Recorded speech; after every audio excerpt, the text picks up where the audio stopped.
Kamusta kayo mga taga-subaybay? Ito, nakiuso din tayo dito sa mga rigid. Para may iba naman. Ito, pagtyagaan nyo kung ano lang makakaya ko dito mga kaibigan. Ha?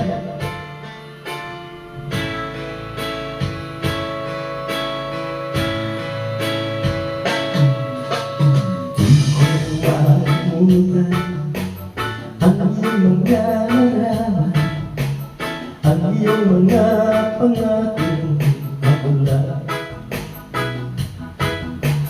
Kahit nasaktan ka man, malayo o malapit man,